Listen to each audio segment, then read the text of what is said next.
Okay, well, what I want to hop into today, as we spoke about last week, is taking action and getting offers out the door to try and buy some land. That's in the past, when I've done these classes and stuff, it's been my experience that this is like the one thing that people always wish they've done sooner. I always want people to do sooner. It's just start taking action, start looking for deals, and start buying deals.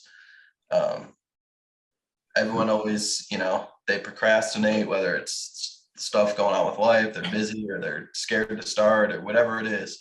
And then when they actually do and they actually start sending out mail and they get deals going every single time, they're like, why didn't I start doing this sooner? So that's kind of my goal for these calls and groups now, is to get people taking action sooner, because no one is ever going to regret starting sooner and getting land deals going. So I want to jump into, I think we went over this a little bit last week, but I want to run through it again, is just kind of analyzing your market. So this is one of my favorite resources, is just realtor.com/data. And we'll do like a case study example here. It pulls up, this is their data that however they're collecting from the entire real estate market. I just go here, more market trends. They have a pretty good interface where you can break stuff down by however you want it, really. One case study, I actually will do it right here, because I was looking at it a little bit at this meetup with Ty. He was like, man, we need to start looking at some land out in North Carolina around Raleigh. And I was like, okay. He's like, it's blowing up out there. He's from there. He knows a bunch of people. So he's like, let's take a look at some land out there. So I was like, okay, cool. Immediately I started just jumping into here and just kind of messing around and looking at the markets. And I always like to pair stuff with Google Earth. If you guys haven't downloaded this yet and started messing with it, you need to, for sure. This is probably the tool that we use most in this business.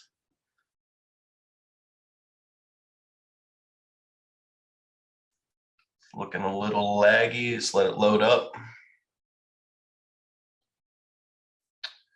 But here's North Carolina, here's Raleigh. See where it sits on the map. We'll come back to Realtor. I know it is in Wake County. So here's Raleigh. So immediately it looks like Chatham County is just extremely highly priced. Okay, we can change it to days on market. Look at that. Wake County, just on this heat map, is just screaming red. Let's go.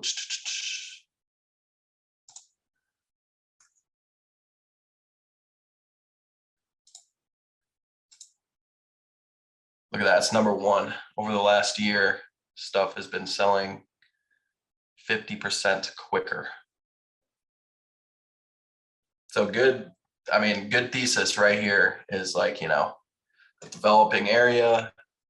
Hey, we should look into buying some land. Okay, well, is it actually developing? Is it actually hot? Just start doing some research. And a great, even further in-depth tool is just, if you click this data tab, this is kind of just one of the steps I take to identify a market. And you can do this, of course, all over the United States. It's just a case study, North Carolina, but obviously it can be done. And I encourage you to do it wherever you're working. If it's where Elijah is in Jacksonville, or, Dan in Oregon, wherever, you can kind of just cherry pick the best areas. And again, this is just like a trending analysis. So it's not like an absolute. I wish there was a golden number, like this is what this metric days on market, this metric, pending ratio is like what we need to be seeing, but there really isn't. It's just all trends. So I go, let's go, we can go view county data, and it just gives us a spreadsheet of all the counties in the United States, which is pretty crazy. And some of you guys I know are probably not going to be Excel experts, but you don't really need to be too much of an expert here to do some of this stuff. So I'm just going to You notice here, county name, I want to get this sorted by state. So, long way around, I could search, Wake, and boom, there it is. And you can start control Fing and just searching stuff, but the next step would just be, let's name this state. I'm going to come here and just kind of break this out. You just do a simple text to columns, delimited, separate it by comma, because there's a comma right here. So you can see it just simply separates out the state.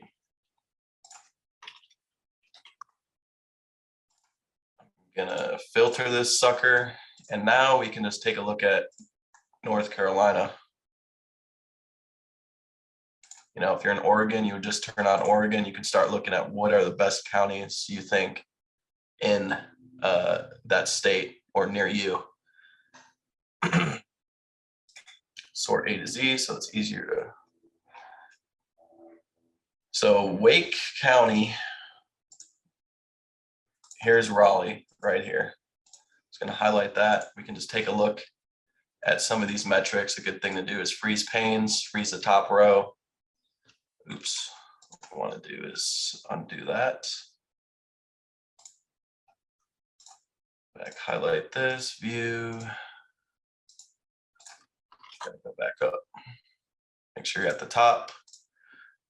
Freeze top row. Okay, so now we can see our columns and start looking at stuff. So we can see the median listing price year over year. I would hope this is a really good trend right here. We're obviously been in a very inflation's crazy right now. We all know that. If your real estate prices are not going up year over year, I would think that's pretty alarming, just because the general market as a whole, everything is going up. So if stuff is not increasing like this, like that would be alarming to me. There's a price drop year over year. Like, why would the price be dropping if the whole entire real estate market and economy is inflating? That would be a red flag to me that people don't want to live there or move there.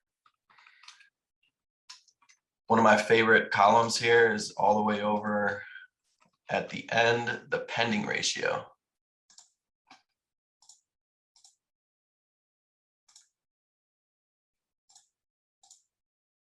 And I think I spoke about this last week, but if you go back to realtor.com, it literally gives you the breakout of all of the columns right here. So the pending ratio, it's the pending listings. So they've gotten under contract, pending sold, to the active listings, the stuff that's actually being sold. Anything over a 1 is what you're looking for, but obviously the higher the better. This one, why is this one's 5.2? County is this? Pretty crazy. Onslow. Huh. Okay. So what I've been doing now is I come in here.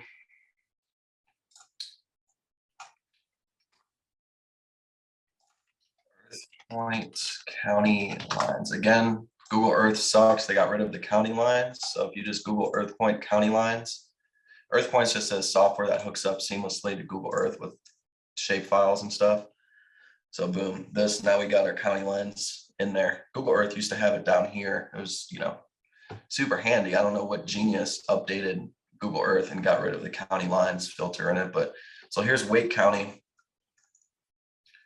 So what I've done here is, we isolated that, okay, this looks like it's a potential market. It looks very hot. Now I go into Lands of America, Wake County, North Carolina. And I just want to see what's selling. And I can tell you, because I've already done a little bit of research, that prices are absolutely crazy. Like, what is that? 13,000, 14,000 per acre for 12 acres. You start scrolling through and seeing what's up. And, for most people, including myself, and just, your budget is obviously important. And when you're dealing with lots this highly priced, they can take longer to sell.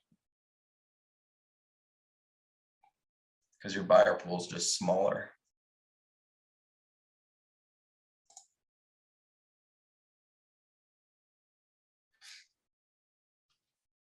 One acre, 2 acres, 100 grand. So it's really hot, but when you're dealing with raw land, we kind of want to be, of course you could buy lots and flip them in here. It's just going to cost more, obviously. But for this group's sake, and even my sake, we want to, be a little bit further away from the city. And let me restart this because it's being laggy, but we want to be a little bit further away from the city so that our prices aren't as high.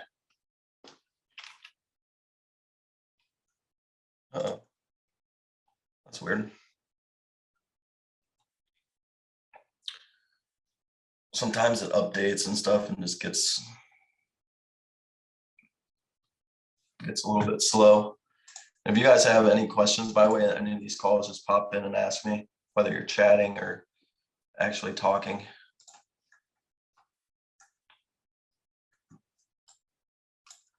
Okay, so back to Raleigh area.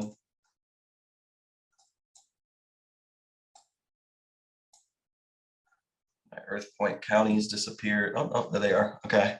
So what we probably want to be doing is researching some of these counties outside of the real city densely populated areas. So I'm just going to come into the spreadsheet and start highlighting some of them: Franklin, Johnston, Harnett, Lee.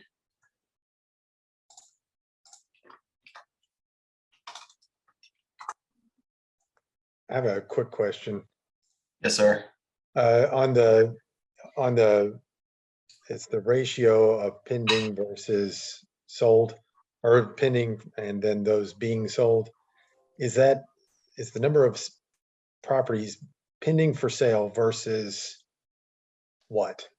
What is Versus the amount of properties that are listed and haven't been sold, so they're available for sale. I don't know how that could be more than one. If more, here, I'll show you. We'll just skip straight to this part. So we're in, a good tool to use for this is Zillow. Let's go to Wake County. And so right now we're on realtor.com looking at this pending ratio, but this is not very land specific. We have really no way of knowing how many houses that this encompasses everything, houses, commercial, but it's obviously a good indicator of the market: commercial, houses, land, every single type of listing.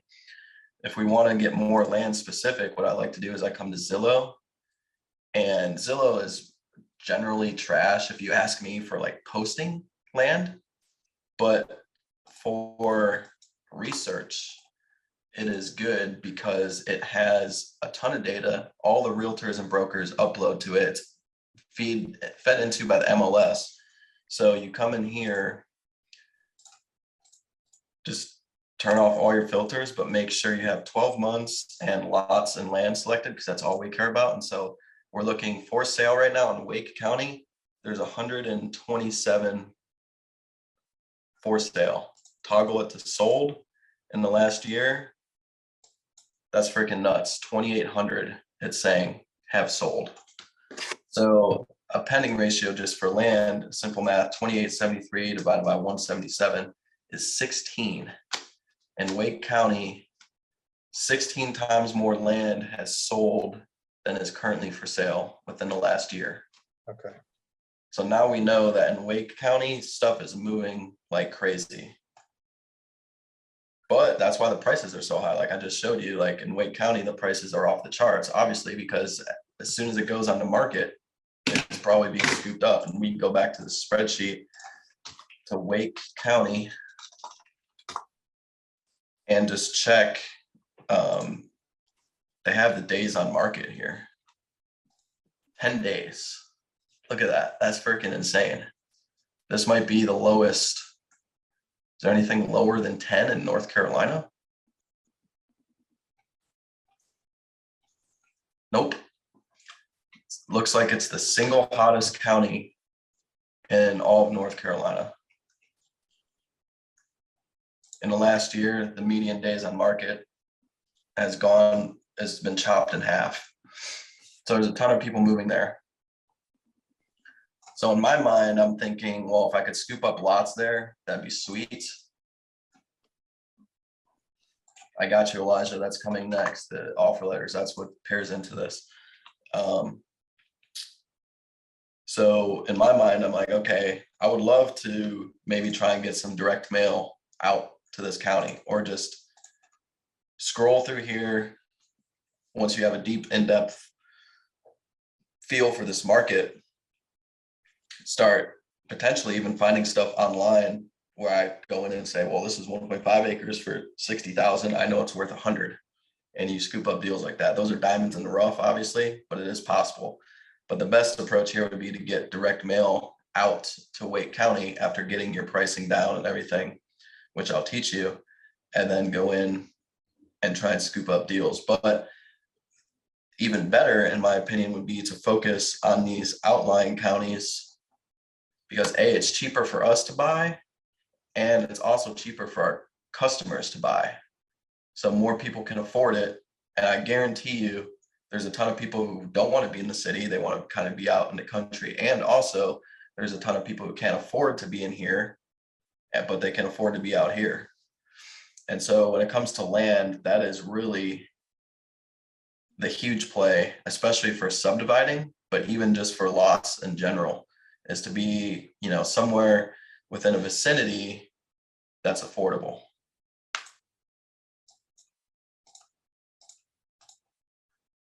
20 to 40 miles, even 50 miles is perfect. So, all these counties really fall within 20 miles. So, you're probably 15 to 30 minutes away from the city, and you can even stretch it out further. I would say up to, probably 50 miles in this market would be more than fine.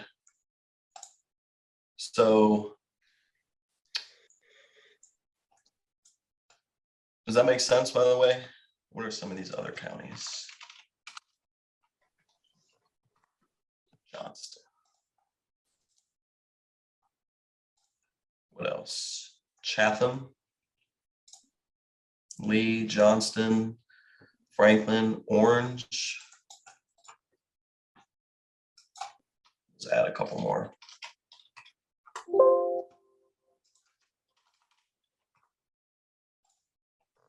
Okay, that did not work.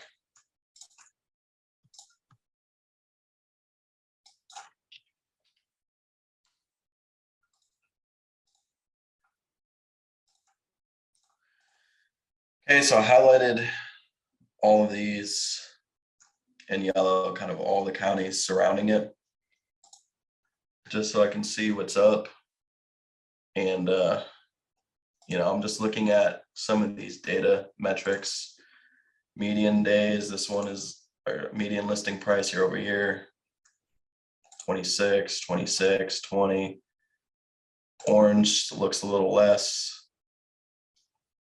Might be a little alarming, but the days on market are still really low. That's a good thing to see. Come over here to that pending ratio. These ones are very strong. Look at this. These three. What are those three? Harnett, Johnston, and Lee.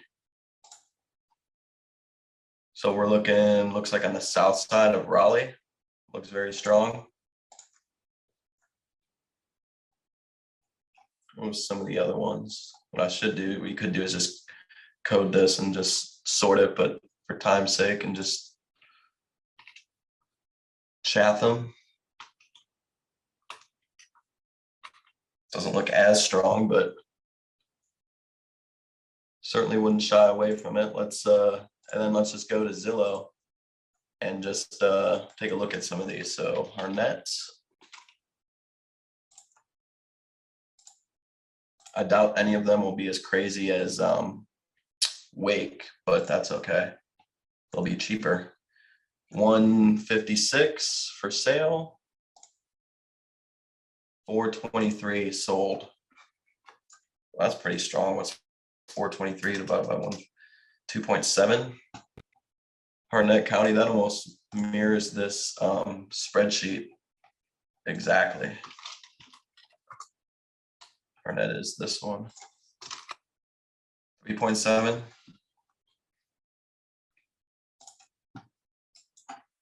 Take a look at Lee County. So in Eli's case, I would be doing, I don't know if you go by Eli or Elijah, or just let me know. Elijah's case, I would be doing this same thing in market near him in Florida. Found a lot of good places to work. Budget comes first, obviously. A lot of you guys should be starting small, 5, 10, 20 grand. For those of you who want to start big, I mean, the principle applies to all of it. So 411 sold, 61 for sale. All these are crazy numbers, by the way. 6.7. Obviously, we can tell land is moving pretty nicely in this area. 71 for sale. Ooh, look at this one.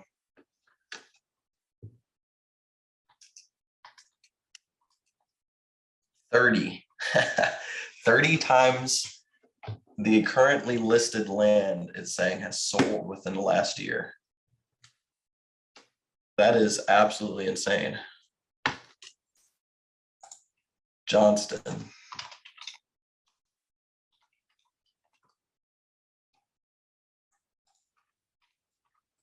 Well, I mean, other than Wake, where the city actually is, 14 days. I don't know if there's any that are lower than that. Strong price increase over the last year. Market as a whole showing 3x.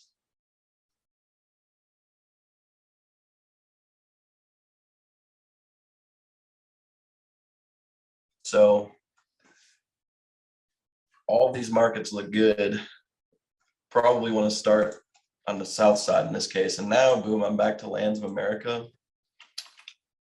And I want to actually see what's for sale. I would trust Lands of America more over Zillow for actual listings because more people list quality land listings there.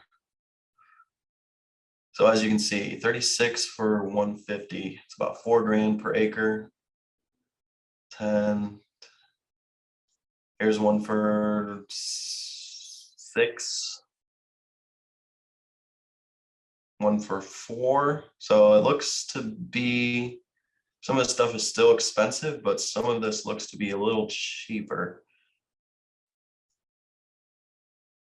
Since I like to subdivide, hence we get a better feel of the market. 10 plus acre.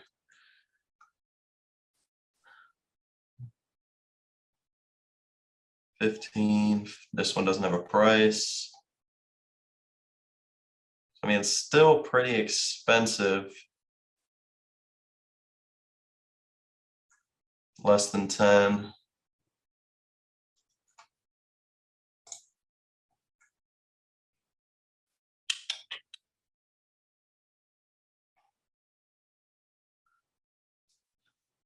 I have another question. Yes, sir. Buying a small tract versus buying a larger tract of land, is there a trend of getting a higher return, say, per acre on a larger tract versus a smaller tract, or is there no relationship? So the returns, I think, are going to be higher on the smaller tracks, just pure returns. And the reason why is because it's harder.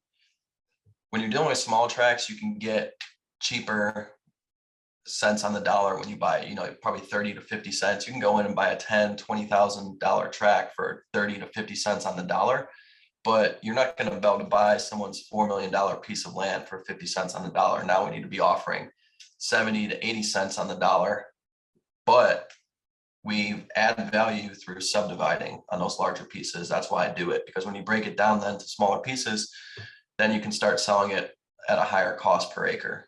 Naturally, smaller pieces of land have a higher cost per acre than larger pieces. You just got to think, buying in bulk, it gets cheaper. As you go up in price, less people can afford it. It's more liquid, so it's going to be cheaper on a per acre basis. So generally, I like to think of it as like we're almost providing a service to those people at the 10, 20, 30 grand range, because for them to have their $10,000 piece of land, go on here or hire a realtor who's not going to be motivated to sell a $10,000 piece of land. You know, they don't know how to list it themselves. It's just like a gigantic hurdle. That's probably never going to happen. We're almost acting as like a service provider coming in and, okay, we'll give you $4,000 and take this land off your hands today. You're never going to use it. You're paying taxes on it. And then we have the knowledge to come in here or post on Facebook and get 10 grand for it, you know, double. When you're dealing with the larger pieces, you're not going to be able to buy, you know, a $900,000 piece of land for 450 and easily sell it for 900 grand. But we could go in there and buy it for 70 to 80 cents on the dollar, break it down into 1 acre lots and sell them for, you know, instead of, and this is an extreme example, instead of, you know, 40 grand per acre, we'd sell it for 80 to 120 grand per acre. So that's why I subdivide the larger pieces. The returns flipping the larger pieces are going to be a lot lower. Your margins will get squeezed out. But that's why we subdivide, or you can try and wholesale the larger pieces. I was assuming that you would subdivide them anyway, but so after subdividing a larger piece of land, is it pretty equal to buying a smaller piece, or Better, I would say. it's better? Yeah, because you're buying that larger Okay. land at a That's lower fine. price in bulk. You break it down, then you can sell for a lot more. All So right. yeah, that's why I like that method to scale, because it's crazy. Like I can buy the one I did in Texas, you know, we bought 465 acres for 3 grand per acre. And we sold the 1 acre lots off for 20 grand per acre, you know, 7x. That's pretty crazy return. Yeah. So in my case, this might still even be a little bit too hot and close to town. I would want to check some of these other counties, you know, and see if we could get something in this area that's a little bit cheaper. Let's just go ahead and do that real quick. I'm having fun with this and we're getting good questions off it. Lands of America has just been acting up recently, slow, lagging, crashing.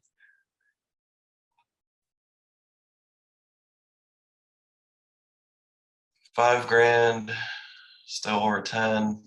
And it's going to be really hard, by the way, to do these subdivides on these higher price points, because again, even when you break it down, then you're going to have to sell for more. So I'm just reverse engineering in my head, like who can afford this stuff as an end buyer.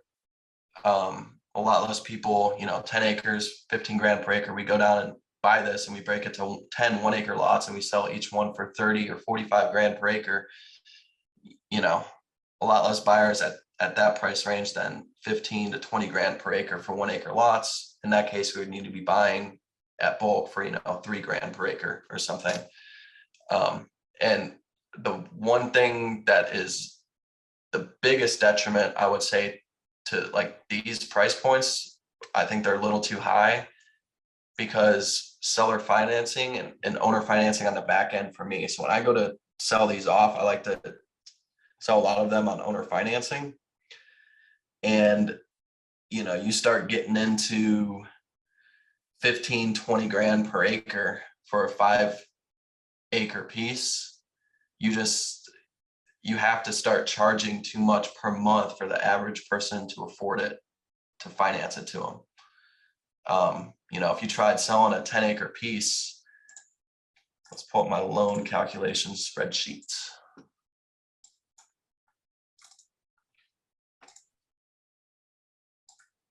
Always be reverse engineering, you know. I don't like to go longer than a 10-year note when I sell it, because it's just too long. I mean, 15, 20, 25 years, your money just starts degrading. It's just worthless at the end of it. You want to get your cash today. So if you were to try and sell, you know, 10 acre lots for 20 grand, 200K, who can afford 2,300 per month for a piece of land?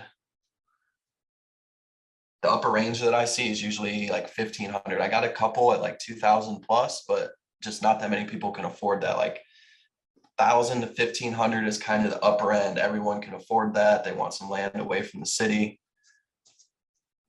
So reverse engineer that. You need to be buying these subdivides at most. What I like to see is like 3 to 5K per acre. Call it 5 to 6, like at most. Anything above that, you need to start getting more cash deals, getting more creative. You just got to start getting more creative in order to make your returns work. Hope that makes sense. It's a little complicated. It's probably for a beginner. We'll talk about it more as we get more advanced, but kind of good to mention now. How big are the parcels that you're selling at a time? The ones Most of the ones I do, I like to do 10 plus acres because the platting requirements and everything are like usually really simple. 10 plus acre lots outside of city limits. So you And want them most- at 3,500 to 5,000 per acre. And you're Yes. selling them at less than 10, you said?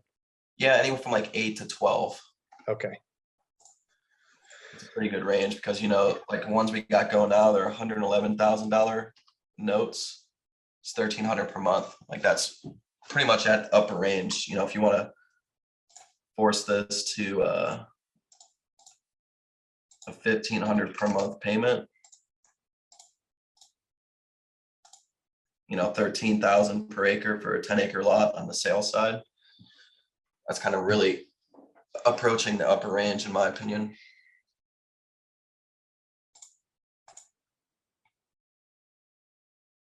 Some of this stuff is just too expensive. Probably gonna, it's outside the scope of this call, but for my research purposes, gonna have to extend it out probably even a little bit more. Owner financing, what, can you tell me a little bit more about that? Is it? Yeah. So I mean, it's just me selling land on monthly payments. Okay, so you're the bank. Yes, I'm the bank. I can sell those notes, which I do to investors from time to time, but I love the cash flow. So like we'll go in and buy one of these subdivisions, like the one Dan's looking at, you know, for X amount down and X amount per month to the seller. And then we'll have the paperwork in place where we can go in and subdivide it and sell it off on our side and get monthly payments or do cash deals, pretty much whatever we want. But I like those monthly payments so that, you know, that cash flow spread, you just take the net in the middle. What your customers are paying you minus what you're paying the seller. That's the arbitrage. Yeah. Okay, so let's look. So now we've kind of identified in this case potentially a market. So how are we actually going to start getting some deals? It's been a few days since I've hopped in the course portal, but we are going to have all this stuff available for you guys. So this is my mail merge spreadsheet. Nice. And my offer letter. And so here is the cash version, and there's also a seller financing version as well. Let me pull that up. And they're pretty much the same, they vary slightly. So in your case, Elijah or Dan or whoever, you're gonna, you know, I would recommend putting a picture of yourself in here. We've had good success with this. I use offers to owners to get this mailer out. So this is formatted in such a way where when they fold it and they use their windowed envelope, it goes seamlessly into their envelopes in their system. You know, if you start using click to mail or you find some other mail provider, you would just simply get with them and be like, hey, this is my offer letter. Is this formatted good for you? If not, you know, you would just adjust the spacing and make it work to whatever company you're using. But as you can see, it's a pretty simple, straightforward. It's just a 2-pager. It has all our contact info, the top of each page. I put my signature on there, my picture, of course. This is just like a quick summary breakdown of, you know, hey, I'm offering you your land in this county, state, Wake County, North Carolina. I got your info from the Wake County assessor. So they don't, a lot of people are like, why am I getting this letter? How did they find my info? So we just tell them a little bit about myself.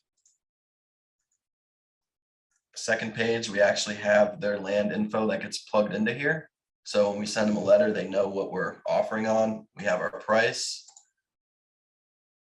Some stuff that gives us, an out, basically, like this is not an official purchase agreement. We got to confirm all this stuff, blah, blah, blah.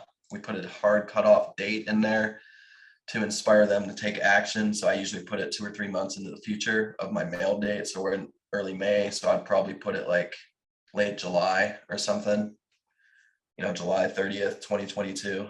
Of course, if they call back after that, though, we're gonna look at their deal. We're not gonna be like, no, you gave it to us after the offer date. So basically, this hooks up to our spreadsheet. I got a seller financing one. As you see, offer price, down payment, note, our payment period.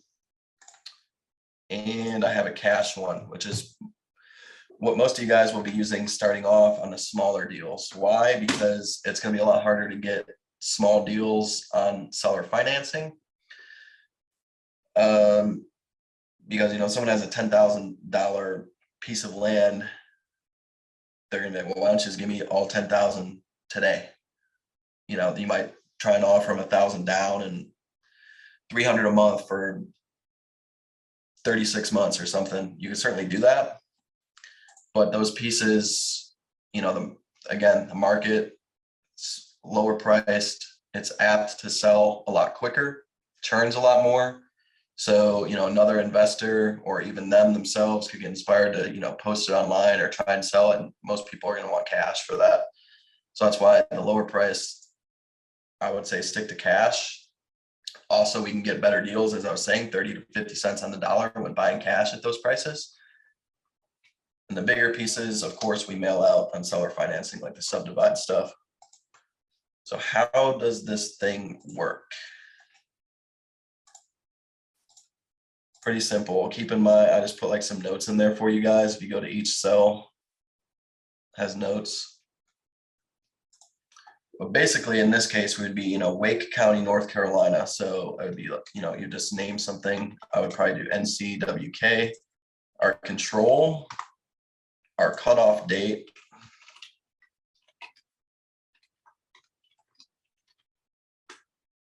all this stuff this would go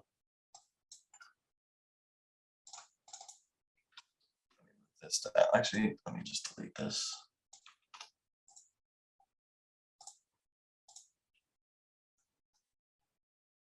Make sure I say don't overwrite this.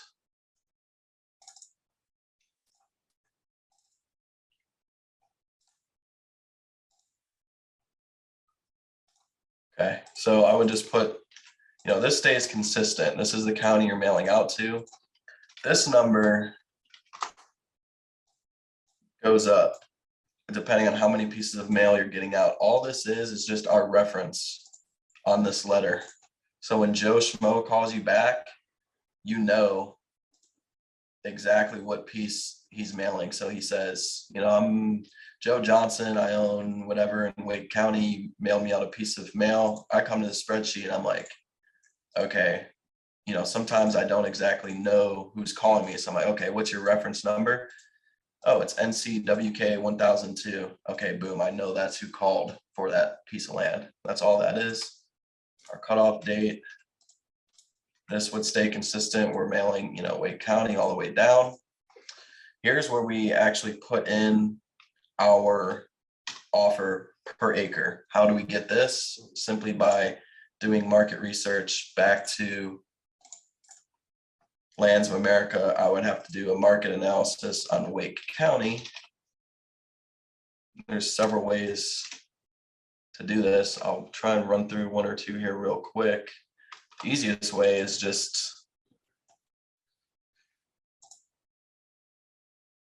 to sort by price. We'll set some cap.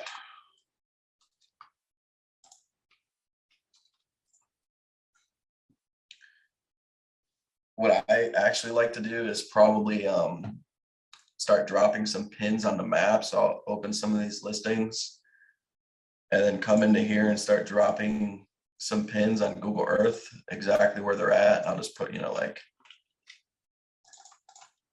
they're small pieces, so 15K per acre. Kind of just drop them all over. Also, just by scrolling through this, you get a good feel for, this is 20 grand per acre. That's even more. This is like 40 grand per acre. This is not a great example of a county, but you would just see what everything is selling for. You can use Zillow for this as well.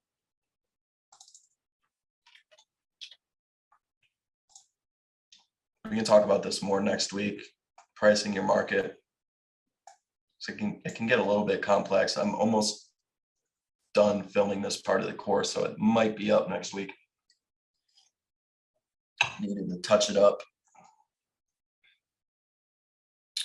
But you can come in here and even sort what's sold. Put your price range, cap it at 100. And just start seeing what stuff, sorting price per acre, what stuff is going for. Once we know that, too many things open. We know that we want to be offering, depending on the price of the land, anything under 20,000, probably, 33 cents on the dollar or so would be a decent start. So if we know land is going for 10,000 per acre at those, we're starting lower acreage, we come in and, we start putting in our price per acre. This is the price you're actually offering, not the price of the market. Obviously, if we want to be 33 to 50 cents on the dollar, the more we offer, the more acceptances we're going to get. The less we offer, the more hate mail we're going to get, and less deals. So it's always just that fine line of, okay, how much do you want to spend? How many deals do you want? How picky do you want to get? But the bulk of this thing is these columns right here.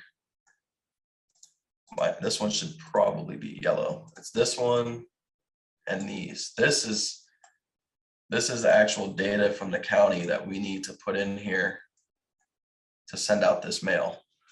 And really there's two main ways to do this. One is through a GIS map and manually scraping, which I would probably recommend to you guys for the start because it allows you to get more intimate with your area of choice. In this case, we'll assume Wake County. And the other way to do it is a public data source, such as Data Tree, which I'm working to get everyone access to on a licensing agreement.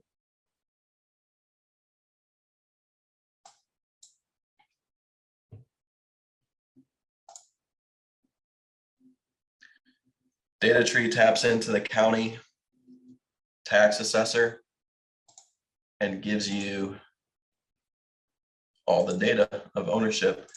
In this case, Wake County, North Carolina. You can set all these different fields. Let's say we wanted 10-acre lots. I'd probably do 9 to 11. 1,500. The one thing that's important when using this resource though is we're going to want to set, I'm going through this pretty quick, but this is like right in the beginning part of the course, by the way, which is I have this one in for editing. We almost have it up. I'll walk you through exactly how to do this, but you're going to want to set your improvement percentage to 0 because we want raw land. We don't want to be offering on houses and all that stuff. So you can set all this stuff to 0. much as you can. They even have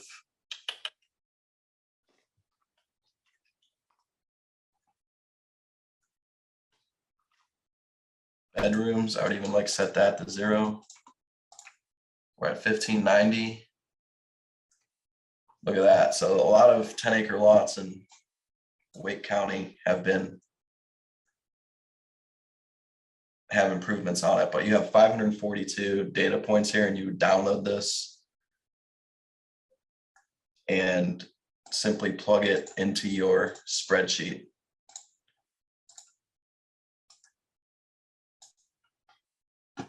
That's one way to do it.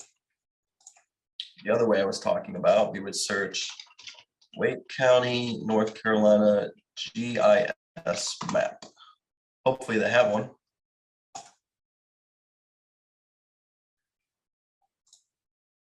I've never been in this, so fingers crossed.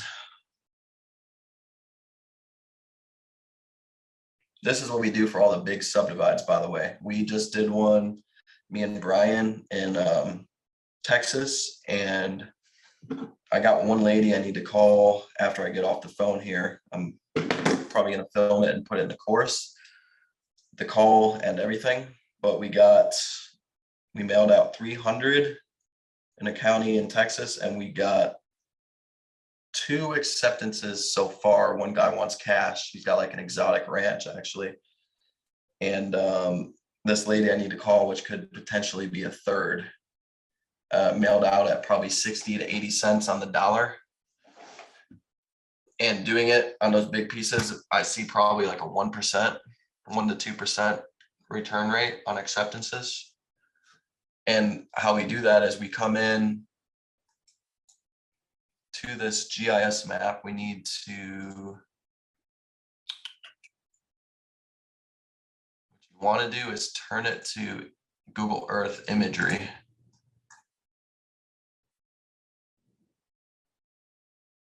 Boom. Hey, John, do you group these offers into zip code or something like that once you get a price per acre? Yes, so good point. On your when you're doing a GIS map scrape like this, what we actually do is we assign each lot a specific, here's a good example. Okay. This is my first time doing this in Wake County. So I'm literally doing this with you guys, and we're like pricing this market, which is pretty unique. This is not, I'm very knowledgeable about Texas, so I can do this with ease. So keep this in mind. This is Wake. A lot of this is hypothetical. But what I would do is I would come in here, turn it to imagery, and just start picking out pieces of raw land. And this is obviously has nothing on it. We wouldn't want to mail out on these as houses on it. But this, boom, we'd click on it. Hopefully they have a good GIS map. Okay, this just pulls up all of the ownership data. So this is literally what we do. We come in, and this is going to be a little slow because I'm doing it with you guys on one screen. But here's our owner. Come new spreadsheet. Owner name. Copy paste. Here's their address. This is where the mail is going to. Boom.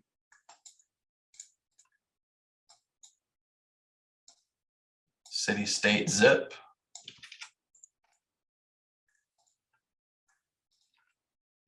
Mail city, here's the zip. State, North Carolina. Get rid of this.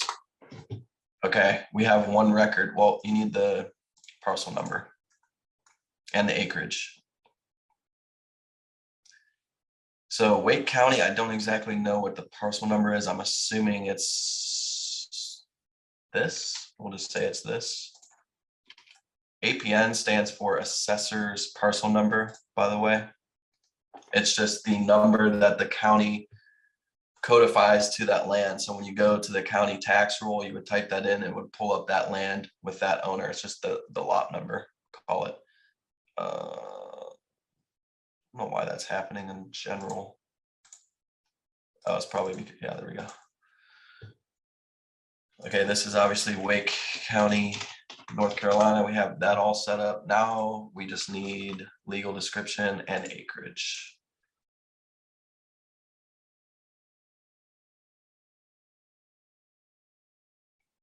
Deed acres, there's our acreage. Oops. Apparently you can actually see the deed in this county. Let's see. Nope, not so much. Does it have a legal description? Township New Light.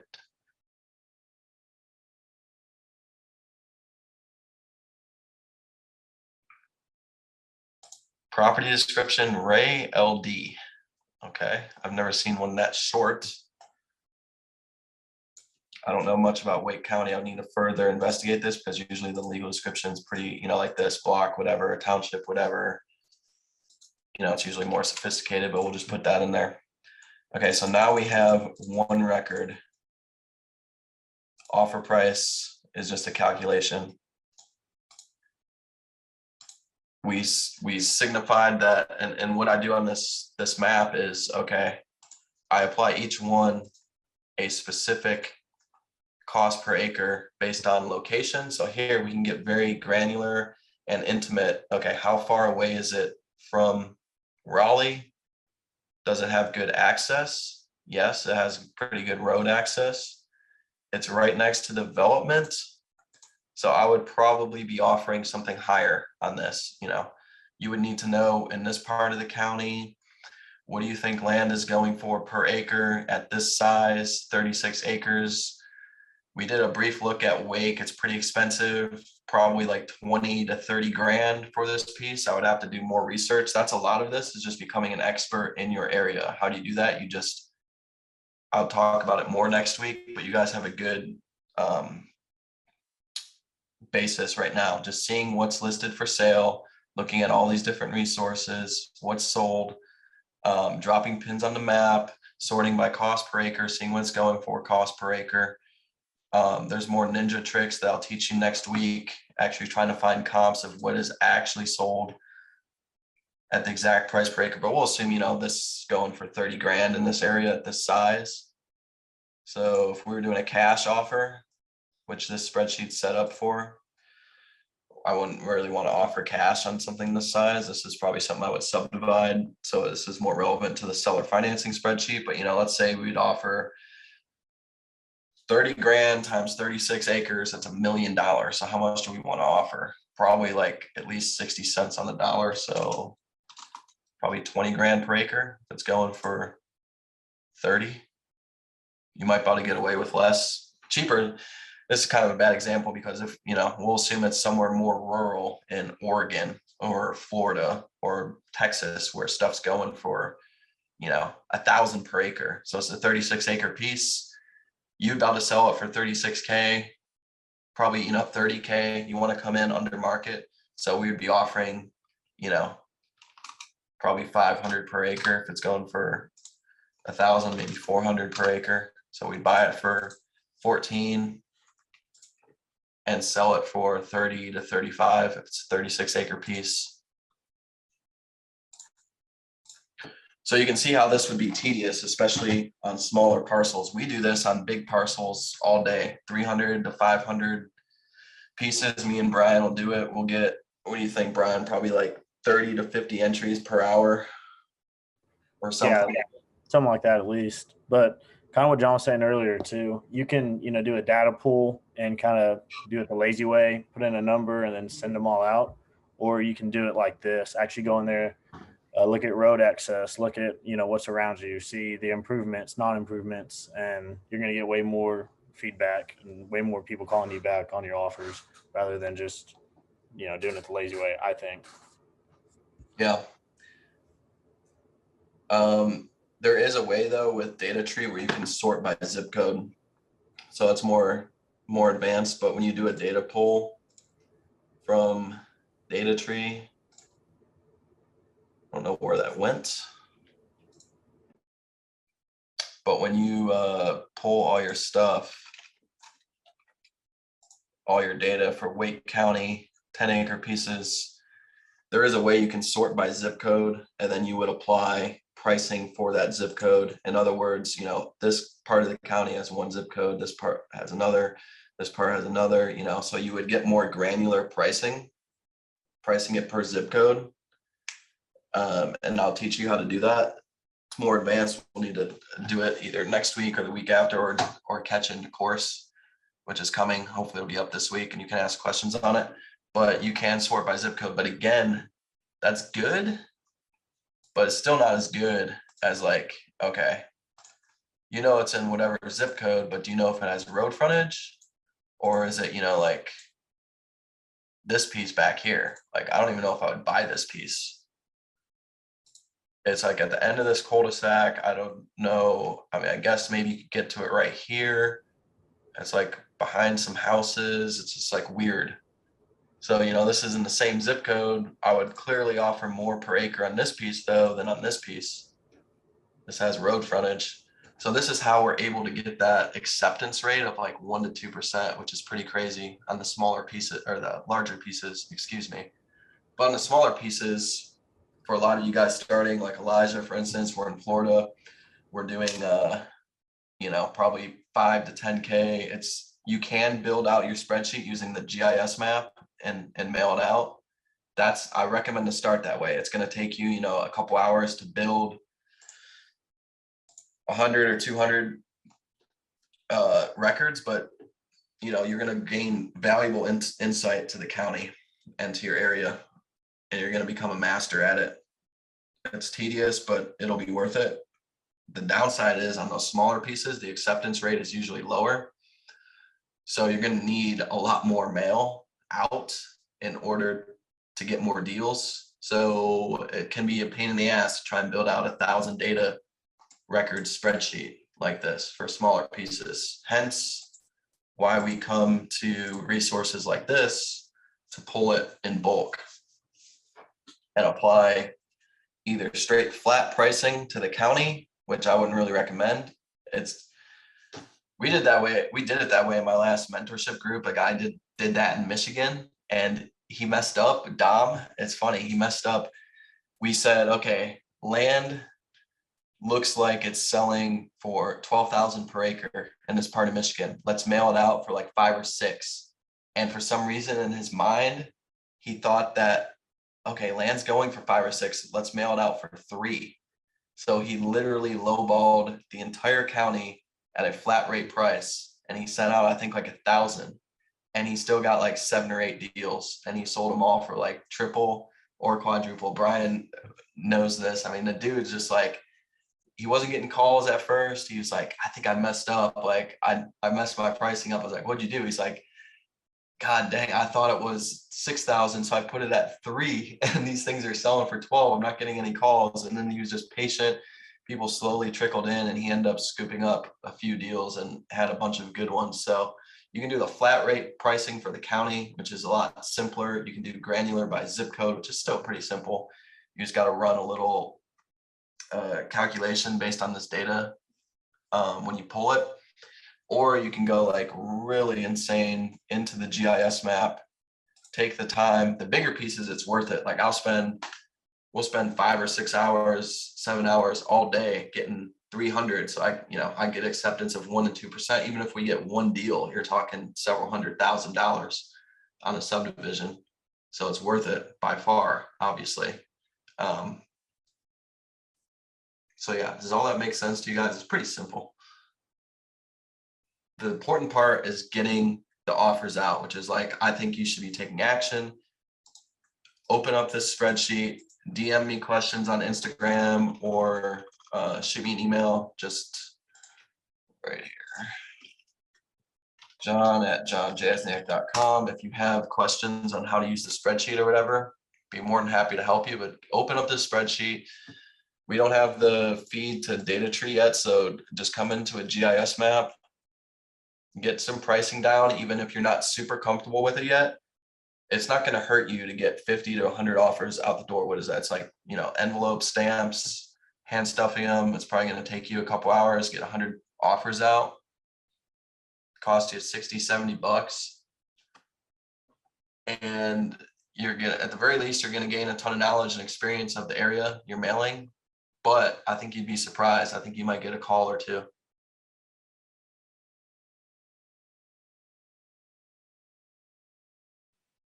Hey, John, how many days is the average response time, would you say? Yeah, so if you're using like offers to owners, they use like standard mail or whatever, which is slower than the regular stamp, probably 2 to 3 weeks. If you're using just a stamp and hand stuffing envelopes, within 5 days. We got one like the first 3 days or something after.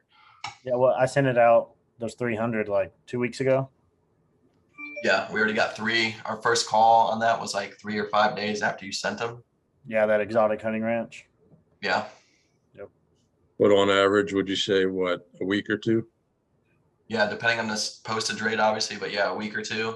And what's crazy is you'll get calls months and months afterwards, like on a mailer. We did a mailer in the county, me and Ty are working. We sent out 300. And who contacted me? We did that mail in January or something, and someone contacted me like last month on it or something. It was like 3 or 4 months afterwards, and he's like, it's past the date we put on there. He's like, it's past the date. I don't know if it's still open or not. I was like, yeah, it's still open. I'll take a look at it. But especially on some of the smaller stuff, like the 10 to 20K range, it's crazy. These people will like store your letter sometimes. Like they'll just put in their office or whatever, and they're like, man, I don't want to sell it, it's too cheap. Then something will happen 5 or 6 months down the road. They'll need money, they'll get in financial trouble, they'll get a divorce, something happens, disagreement in the family, whatever. They're like, man, we need to sell this land. Oh, we have this letter from Dan at Double D Land or whatever you want to name your company. Let's call up this guy and see if he's still interested in buying it. You have many people that call, try to haggle with you, Yeah, or they just accept the price? most try to haggle, or hey, can you do something on the price? But You just stick to what yeah, offered, or what I like to do is be like, okay, well, immediately this is getting into the due diligence now of, okay, someone calls you up with an offer, what do you do? I chat with them a little bit. There's a few key things I like to ask them. Are they the only ones on the deed? Is there any back taxes? Even though I can look that up myself, I kind of like to see if they're like a sketchy person, if they're a serious seller. Like if they tell me there's no back taxes and I go look it up and there's like a couple thousand, I'm like, why the hell is this dude telling me there's no back taxes? They tell me, yeah, I'm on the deed, and I go look it up and it's someone else. I'm like, okay, this is sketchy. So I try to ask them a few key things. Have you ever seen the property? Just kind of pick their brain a little bit on it. And then you just kind of get to know them and see if they're serious. And if they want to sell and haggle on price or whatever, then I usually tell them, okay, well, give me a day or two to research it. And then I'll go into my spreadsheet, boom, pull up the reference number, pull up the APN or the legal description, pull it up on the GIS map, research it. Okay, well, the dude accepted on this piece. Okay, where is it located? What's the access like? Then I would do even further, of course, call the county. Is there zoning and stuff in this area that I need to be aware of? Something very specific. Doesn't have city water along here. Do you have to drill a well? Is the water good? So then we start getting into all the more detailed stuff, which depending on the area can be very simple or it can be a little bit more complex. But of course, I'll help all of you guys through that. It's nothing to be afraid of. And the county just knows everything. So it's really, you just got to call them up and be like, what's going on? And they'll tell you. And then once I have all that info, I would call the person back and be like, I checked it out. Here's what I can do, maybe haggle on price and be like, no, this is my offer price, is the best I can do. And you kind of just work it out from there and hopefully move towards buying it. Have you had anyone default on their owner financing? Oh yeah, all the time. It depends on the size of the piece, really. Like the bigger stuff, the 1,000 to 1,500 per month, where you get a solid down payment, default rates, usually probably 10% or less. On the smaller stuff where someone's only paying you 100, 300 bucks a month, whatever, with a small down payment, probably 25, 30%.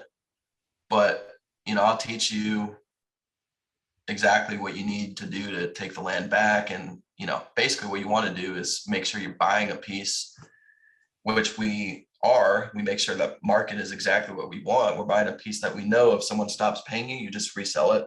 Like that happens all the time. What's a recent one that we had? Someone stopped paying, had to resell. And sometimes too, people stop paying, I mean, after 2 years. So you just collected 2 years of payments plus the down payment. And then usually, obviously land appreciates too. So then you can a lot of times collect higher down payment and then sell the land for more. That's pretty crazy. A lot of times we do sell it for more. It's like, I'm sad you defaulted because I wanted to just collect my money, but dang, now I can sell for more. Oh, I got a good example. In West Texas, which we got a relist, Brian, a guy gave me back a 10-acre lot. We just got a deed back from him. He paid me probably $3 or $4 grand. He gave me $300 per month for over a year. I'm just going to resell it for $300 or $400 per month, probably upcharge it a little bit more. It's kind of 10 acres, not too far in the middle of nowhere. Skyler McCoy, that guy defaulted. So we'll need to resell that. But did you have another one? There was like 2 weeks ago you told me about. I think you said he made like 20 grand on it. And then the guy just gave it back. He didn't go to the fault. He was just like, I don't have any use for it or something like that. What one was that? Why am I? Oh, that's Arguijo in Mike's deal. Yeah, the dude was paying $2,000 per month for 40 acres and paid on it for over a year. So over 25 G's. And he moved. He was using it like hunting property. He's like, I'm moving.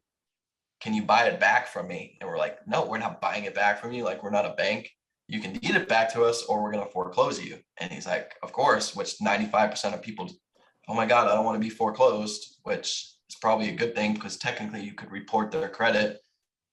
Oh my God, I don't want to be foreclosed. So we're like, okay, give us a deed back. And he did. We actually just got that deed back in the mail a couple of days ago. And we're going to deed it back to ourselves and resell it for the same, if not more. So we just collected, it's crazy. We just collected a free $25,000. Yeah. And you run into that stuff all the time. Mike, the guy that he was talking about, seeing the same thing. This guy, it's kind of sad, but he got deported back to Mexico and he paid on something for like 5 years. And he was just like, there's nothing I can do here, take it back. And his family didn't want to mess with it or anything.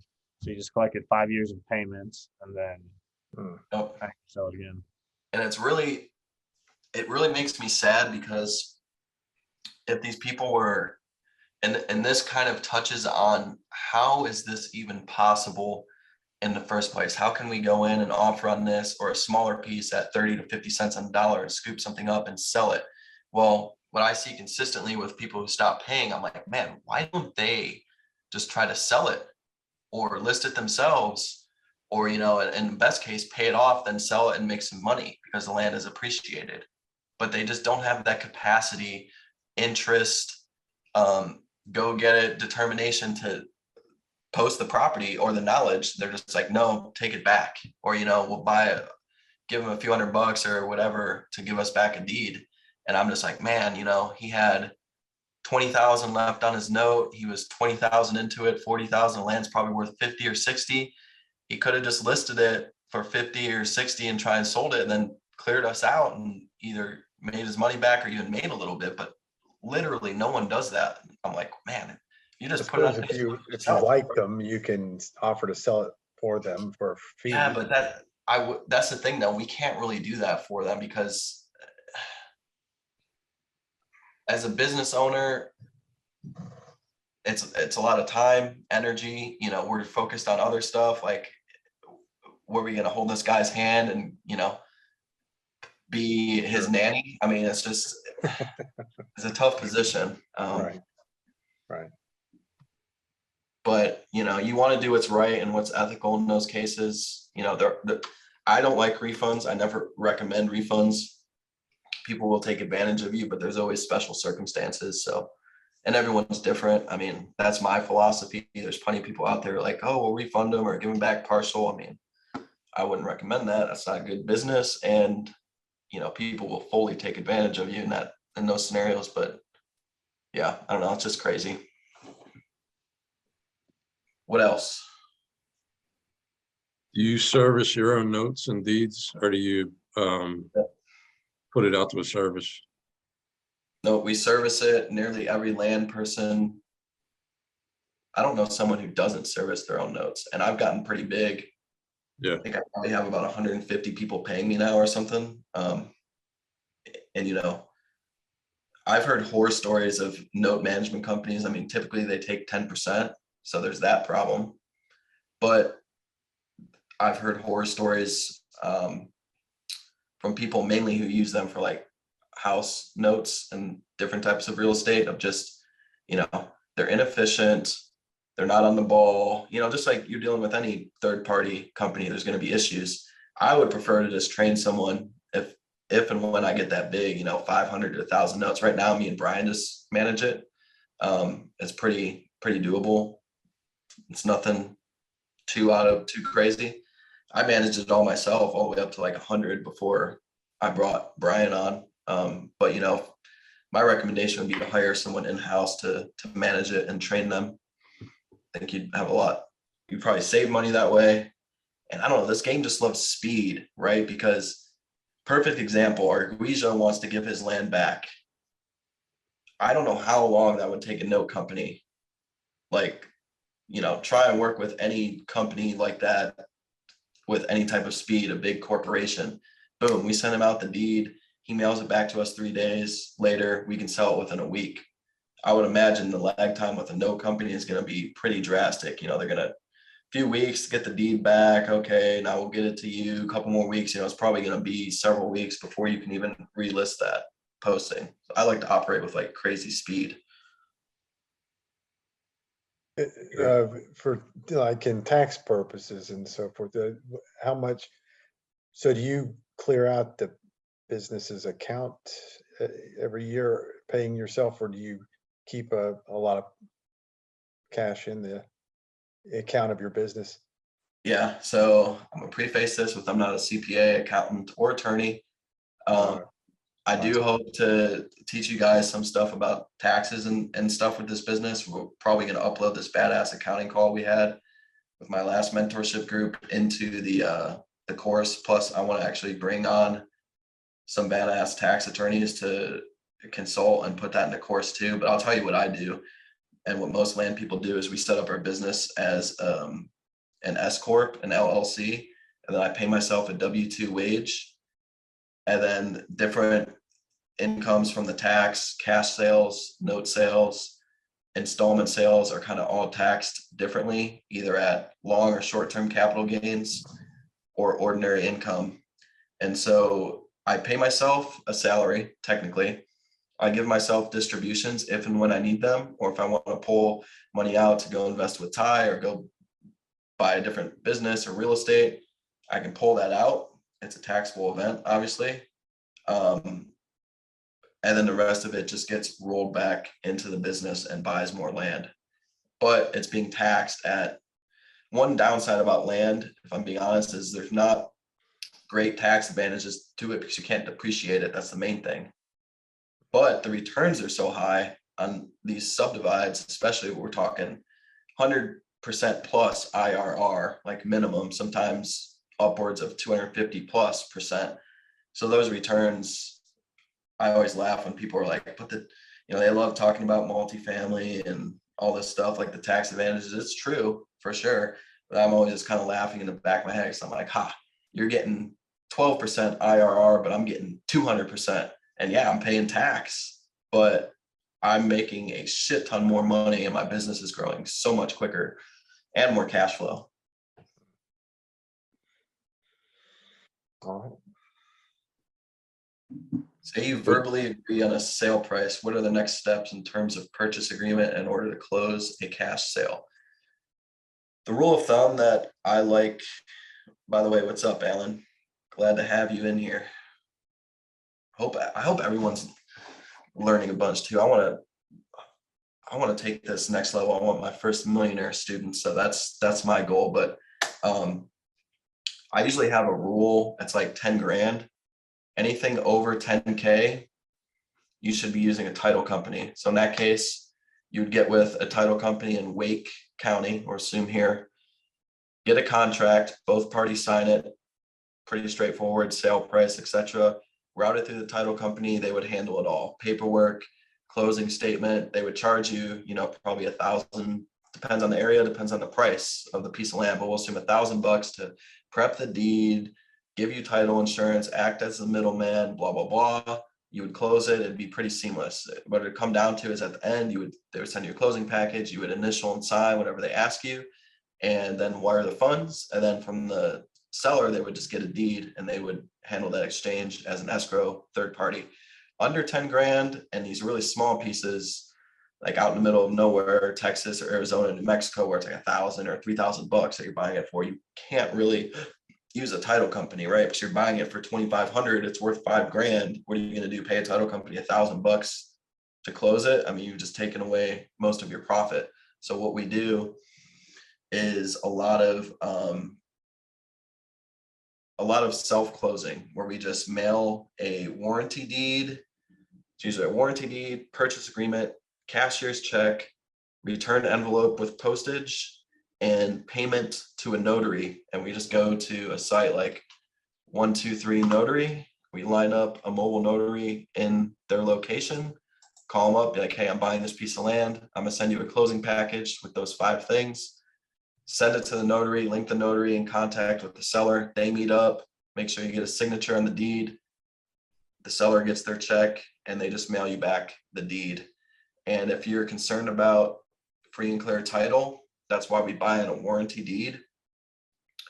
I'll cover for you guys the different types of deeds, but basically warranty deeds offer some protection. A warranty deed is guaranteeing that the title is free and clear throughout the title chain. So if you bought it from somebody and it turns out there was a lien or something bad on it, then you could have hopefully some type of recourse against them, at least get your money back, because they just guaranteed title was free and clear. And another good way around this is to do your own quick research. There's public data tools that you can, like, I wish this worked. It said you could pull the deed.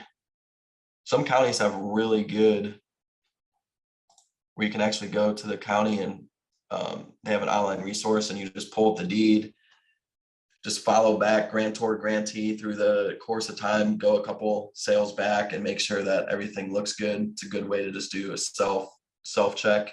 Alternatively, you could also hire a title company. You don't do the closing through them, but you can just pay them like $150 to $250 usually to do a title search for you. So they'll just basically give you a little report that says, yeah, it's free and clear, or no, there's a lien on it, or the land was double sold, or whatever. In that case, you'd probably just wouldn't buy it. You'd have to remedy the issue, but in a lot of these smaller deals, it doesn't make sense to do that. So you would just pass on the deal. That's a good ninja trick to get around doing a full title closing. You want to do a full title closing on something that's expensive, like 100 grand, 50 grand even, because you want title insurance from the title company. But you could, on a 10 or 20 grand piece, even just order up a title certificate if you feel comfortable with it. And they'll just, the title's free and clear. They won't insure it, but I mean, what are the chances that their title work was off and they're a professional on that? Plus you're buying on a warranty deed, so you have some remedy if it actually did have issues. Long-winded answer, very detailed, but just cover it all. You're welcome, Alan. Heck yeah, Elijah. And there's a lot more to this. We can go over this over several weeks and in the course, but this is the basis of getting deals out. Again, the biggest regret everyone has, in my opinion, is not getting mailers out sooner.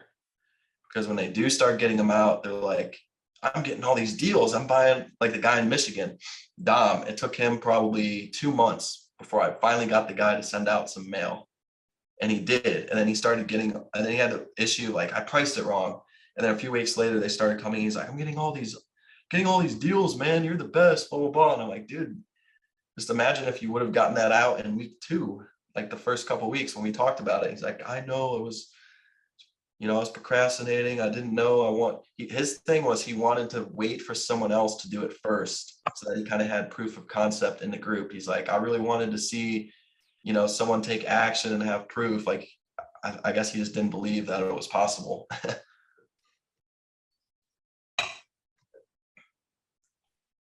Hey, John, I'm probably gonna make an offer on that piece I was telling you about. Yes, sir. I don't know if you have time or, I know we're hour and a half in by now, but, so I was just curious how to present,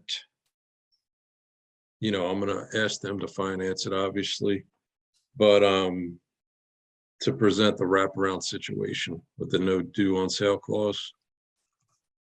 Yeah, so always be honest with that. Is kind of my general rule.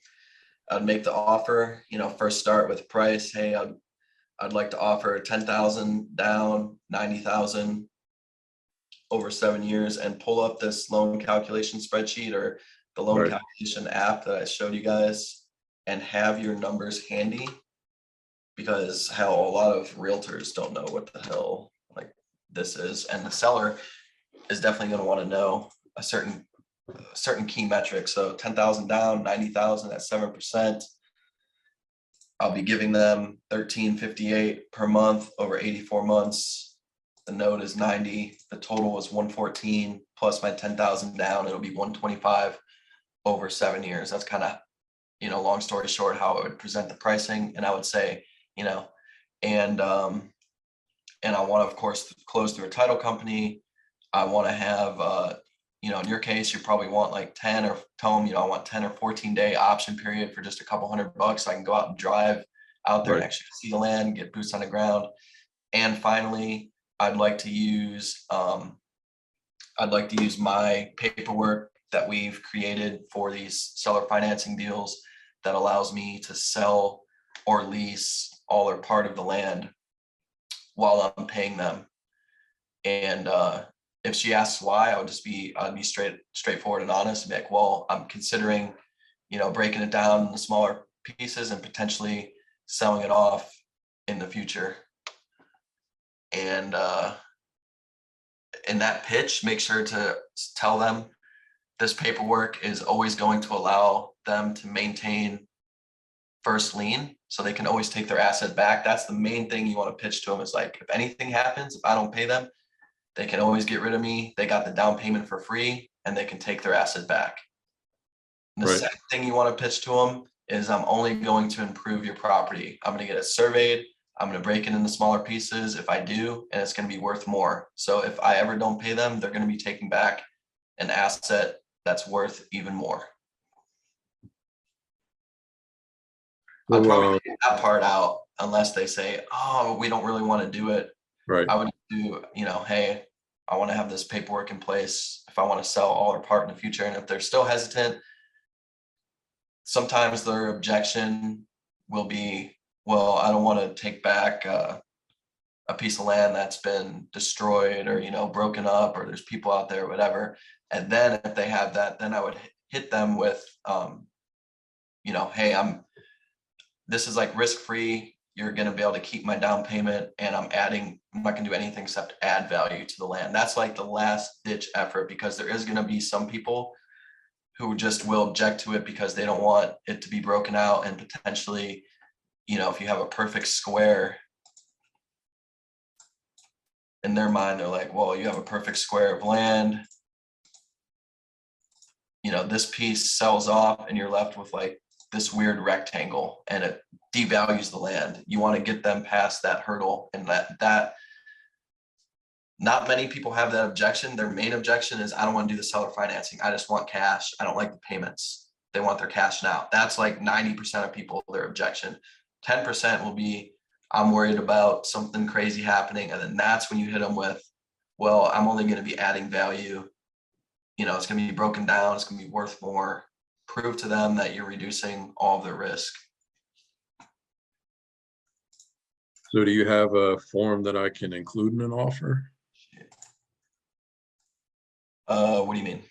that breaks down exactly, like you said, you would offer paperwork that explains exactly how that works to show them? I don't have a form. I just have like a mental checklist. First Okay. thing, just make sure you know your numbers, present it to Right. them. All of these, I even send them this ammo chart over email and write them up like a nice little thing, breaking it down. And then I say the second thing you always want is like an option period. Some type of due diligence period so you can go see it. So that's number 2. And then number 3 is the paperwork. We want to use our paperwork for seller financing. It's going to allow me, if I ever want to sell all or part of it while I'm paying them. That should be good enough. And then the final, work through the objection if they object. Make sure you remind them that you're always going to let them maintain first lien. They can always take their property back and keep the down payment. So, I mean, to present it to them, pretty much you want at least one line in there, like you have in your offer sheet that just says, no due on sale clause. Let me see if I can, when's the last time I made an offer? It was to this guy, what was his name?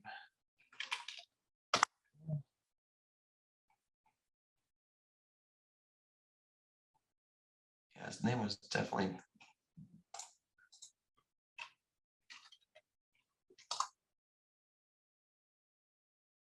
William Coleman, William Sauer. Here we go.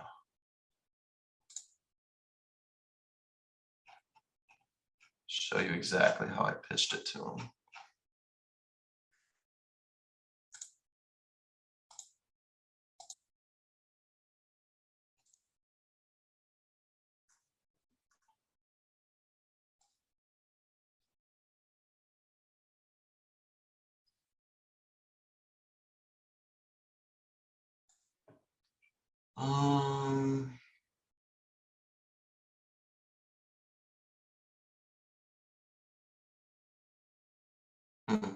Apparently I didn't put that in there.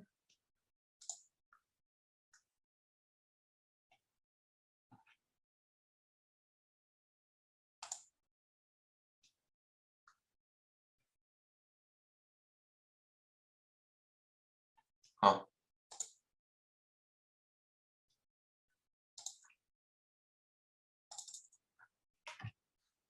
Yeah, but just make sure you have all that stuff. I was trying to find you an email example and I didn't put that. Right.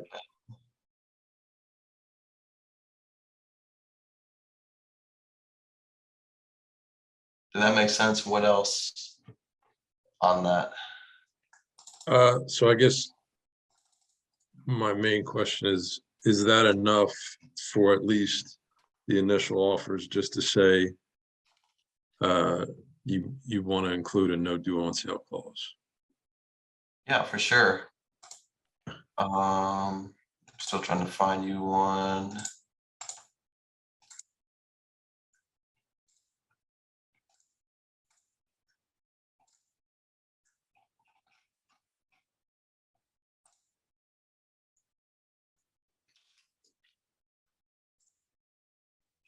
think that'll be enough. Most people understand what that is. Right. So they can and then you just have, yeah, and then you just have your contract that you're using your paperwork. Okay. Which they would have to approve of to make the deal happen. Yeah, so they know right up front that they're signing this contract that says, basically how I word it is seller and buyer to agree on closing documents to be used, otherwise contract is void.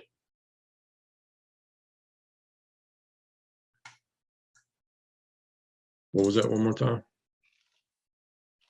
Seller and buyer to agree on closing documents to be used, otherwise contract is void.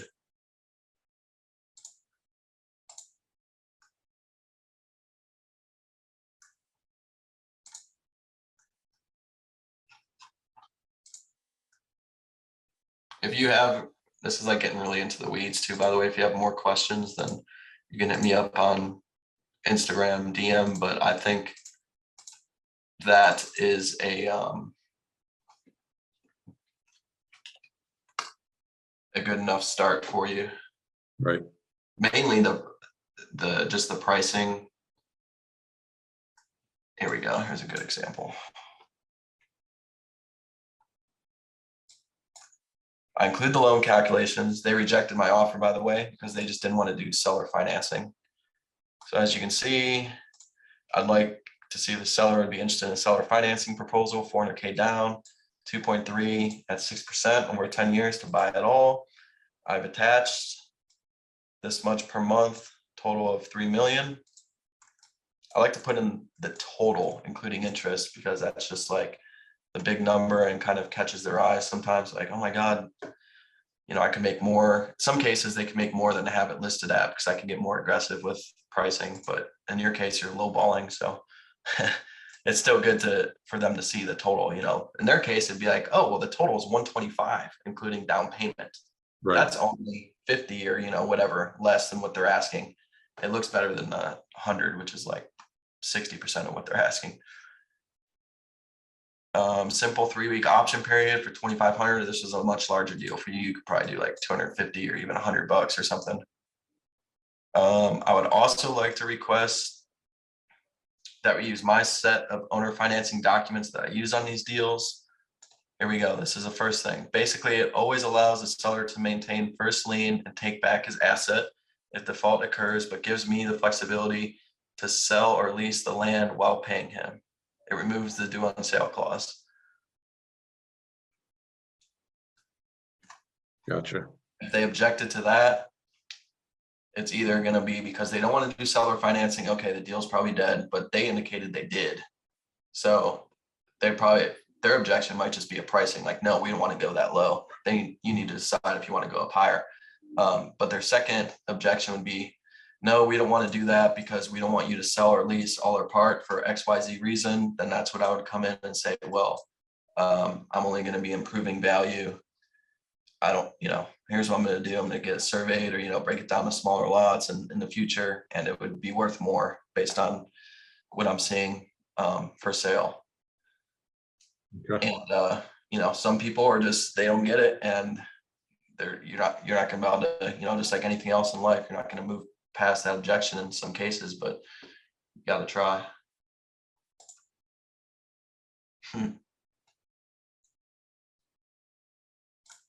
Yeah, I've started using y'all quite a bit since I moved to Texas. Used to be you guys in Michigan, but now it's been converted to y'all. It's a lot easier. Yeah, you speak correctly now. Very true. Okay, let's take care of Alan's thing before we wrap it up. I missed the first part of the call.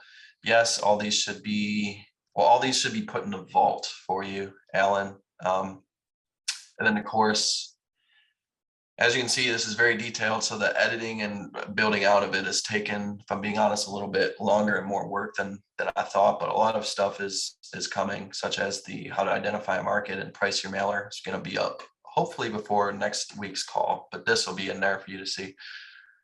Good for a strategy to use for direct mail, look for land without development. Yes, that's what we talked about, is on the smaller pieces, it's going to be a lot easier to pull data from like a data tree or RealQuest. I'm trying to get you guys licensing, because I think if you don't have licensing, I think it's like $3,000 they want upfront, unless you can try and negotiate with them and get some sweetheart deal to do like a pay as you go. But yeah, on data tree, you would just sort by county, your acreage you want, and then you would toggle, as I showed in this video, to set improvements equal to 0 in multiple different fields, whether it's using bedrooms and bathrooms to get rid of houses, improvement percentage, set it to 0, etc., so that you just pull raw land. Delinquent tax list, for example, you can go straight to the county and get a tax roll. Depending on which state you work, which county you work, you may be able to back into something that's cheaper than data tree. A lot of times it's formatted really shitty. Like, to be able, I remember one time at a county in Texas, I ordered a tax roll straight from them, and they sent me a CD, and I put it into my computer, and it was some text notepad file that I had no idea, even with my skills, to be able to convert into an Excel form. And I was like, man, this is just junk. So I honestly just got rid of it. But in Texas, there's a good source where you can get data for pretty cheap. Other counties, you could maybe find something in other states. It doesn't hurt to look. I don't like to just focus on delinquent taxes, because most people are actually up to date on their taxes, and they'll sell. I would say in general, delinquent taxes is going to have a higher acceptance rate for sure, but most people aren't delinquent on their taxes. Most people are up to date. So your data set's going to be a lot smaller, and you're going to be surprised that most people who sell are actually going to be current on taxes, especially on the larger pieces in your subdivisions. They'll all be current.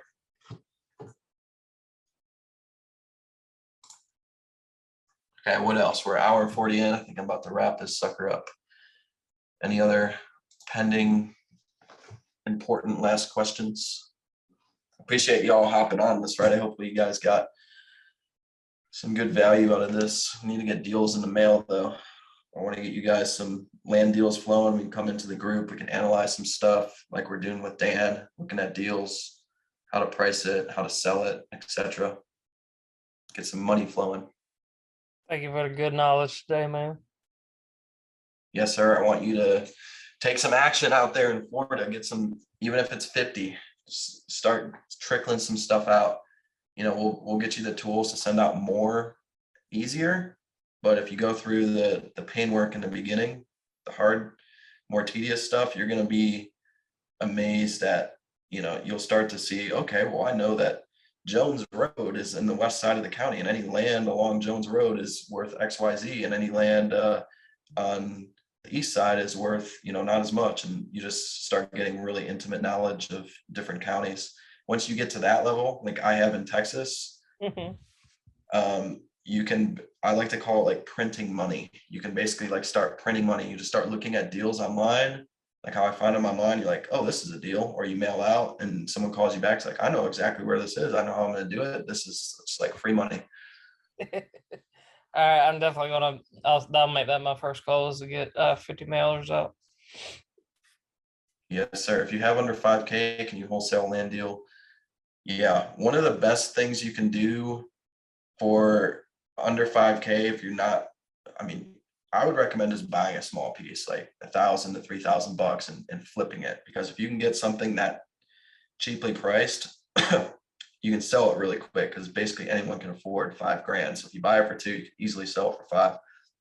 But if you don't want to do that, one of the best things you can do is just get out some direct mail. And then when someone calls you up, hey, I got this deal, whatever, you can either come to this group or some of the other bigger groups out there on Facebook that I'll show you guys, and just go in there and be like, hey, I got a accepted purchase agreement in Wake County.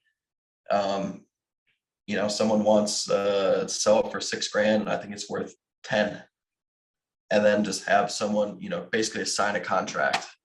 The spread's gonna need to be more than that, but you know, let's say someone agreed to sell it for 4, it's worth 10, and you can just have someone assign a contract for, you know, $1,000. So that's one way to, a good way to wholesale starting out.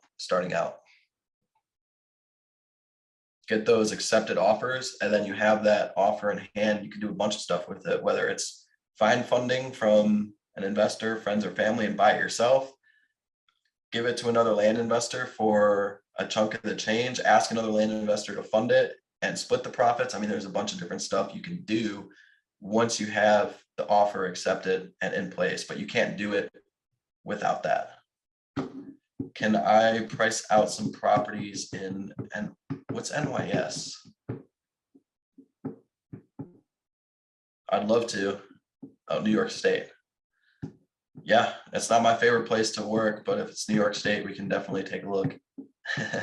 Yeah, remind me next week, Felix, if you're here, or if he isn't, someone else, remind me, we'll take a look at New York State. Definitely gonna probably need to be in the north side of the state, away from the city, obviously.